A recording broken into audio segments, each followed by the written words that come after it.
पक्षीराज गरुड़ जी फिर प्रेम सहित बोले, हे कृपालु, यदि मुझ पर आपका प्रेम है तो हे नाथ, मुझे अपना सेवक जानकर मेरे 7 प्रश्नों का उत्तर बखान कर कहिए कि हे नाथ, हे धीर बुद्धि, पहले तो यह बताइए कि सबसे दुर्लभ कौन सा शरीर है, फिर सबसे बड़ा दुख कौन है और सबसे बड़ा सुख कौन है, यह भी विचार कर संक्षेप में कहिए।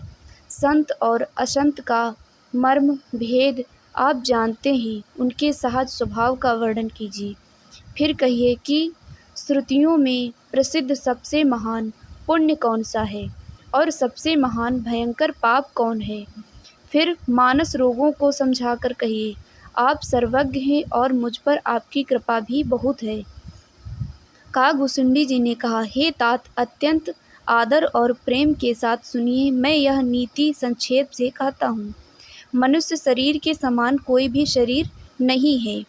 चर अचर सभी जीव उनकी याचना करते हैं। यह मनुष्य शरीर नरक, स्वर्ग और मोक्ष की सीढ़ी है तथा कल्याणकारी ज्ञान, वैराग्य और भक्ति को देने वाला है। ऐसे मनुष्य शरीर को धारण प्राप्त करके भी जो लोग श्रीहरि का भजन नहीं करते और नीच से भी नीच विषयों में अनुरक्त होते रहते हैं, वे पारस मणि को हाथ से फेंक देते हैं और बदले में कांच के टुकड़े ले लेते हैं। जगत में दरिद्रता के समान दुख नहीं है तथा संतों के मिलने के समान जगत में सुख नहीं है।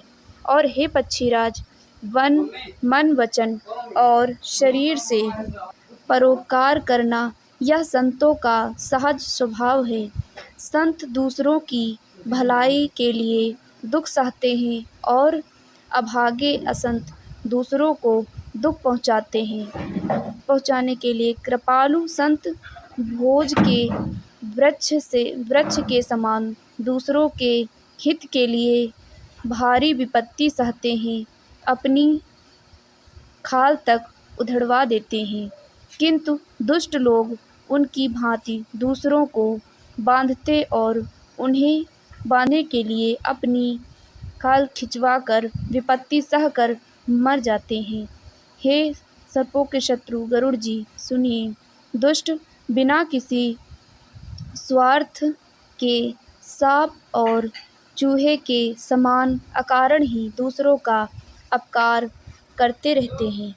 वे पराई संपत्ति का नाश करके स्वयं नष्ट हो जाते हैं, जैसे खेती का नाश करके ओले नष्ट हो जाते हैं। दुष्ट का अभ्युदय उन्नति प्रसिद्ध अधम ग्रह केतु के उदय की भांति जगत के दुख के लिए ही होता है और संतों का अभ्युदय सदा ही सुखकर होता है, जैसे चंद्रमा और सूर्य का उदय विश्व भर के लिए सुखदायक है। वेदों में अहिंसा को परम धर्म माना है और पर निंदा के समान भारी पाप नहीं है। शंकर जी और गुरु की निंदा करने वाला मनुष्य जन्म जन्म तक मेढक होता है और वह 1000 जन्म तक वही मेढक शरीर पाता है। ब्राह्मणों की निंदा करने वाला व्यक्ति बहुत से नरक भोग कर फिर जगत में कौवे का शरीर धारण करके जन्म लेता है।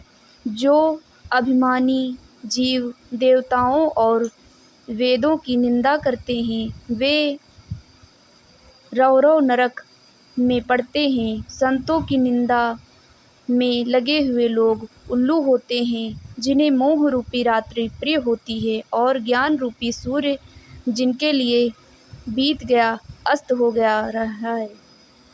जो मूर्ख मनुष्य सबकी निंदा करते हैं, वे चमगादड़ होकर जन्म लेते हैं। हे तात, अब मानस रोग सुनिए, जिनसे सब लोग दुख पाते हैं। सब रोगों की जड़ मोह अज्ञान है। उन व्याधियों से फिर और बहुत से शूल उत्पन्न हो जाते हैं। काम वात है, लोभ अपार, कफ है और क्रोध पित्त है, जो सदा छाती जलाता रहता है। यदि कहीं ये तीन भाई वात पित्त और कफप्रीत करें मिल जाएं तो दुखदायक सन्निपात रोग उत्पन्न होता है। कठिनता से प्राप्त होने वाले जो विषयों के मनोरथ हैं वे ही शबशूल के कष्टदायक रोग हैं। उनके नाम कौन जानता है, अर्थात वे अपार रोग हैं।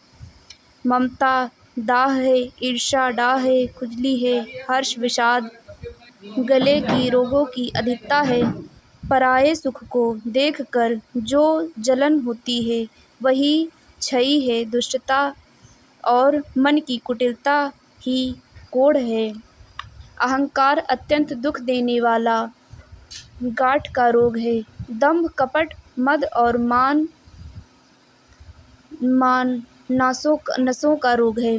तृष्णा बड़ा भारी उदरवृत्ति जलोदर रोग है। तीन प्रकार पुत्र धन और मान की प्रबल इच्छाएं प्रबल तिजारी हैं। मत्स्य और अविवेक दो प्रकार के ज्वर हैं। इस प्रकार अनेकों बुरे रोग हैं जिन्हें कहाँ तक कहूँ। एक ही रोग के वश होकर मनुष्य मर जाते हैं। फिर ये तो बहुत से असाध्य रोग हैं। ये जीव को निरंतर कष्ट देते रहते हैं। ऐसी दशा में वह समाधि शांति को कैसे प्राप्त करें।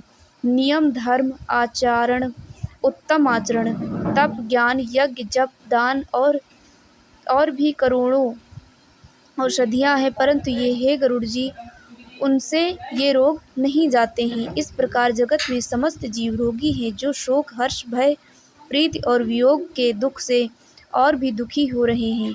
मैंने ये थोड़े से मानस रोग कहे हैं। ये है तो सबको, परंतु इन्हें जान पाए हैं कोई विरले ही होंगे, यानी कि सभी लोग इन्हें नहीं जान पाते हैं। प्राणियों को जलाने वाले ये पापी जान लिए जाने से कुछ क्षीण अवश्य हो जाते हैं, परंतु नाश को नहीं प्राप्त होते। विषय रूपी कुपथ्य पाकर ये मुनियों के हृदय की भी अंकुरित हो उठते हैं। तब बेचारे साधारण मनुष्य तो क्या ही चीज़ हैं।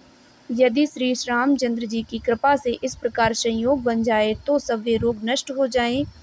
सद्गुण रूपी वैद्य के वचन से विश्वास हो, विषयों की आशा न करे और यह संशय परहेज हो जाए। श्री रघुनाथ जी की भक्ति संजीवनी जड़ी है। श्रद्धा से पूर्ण बुद्धि ही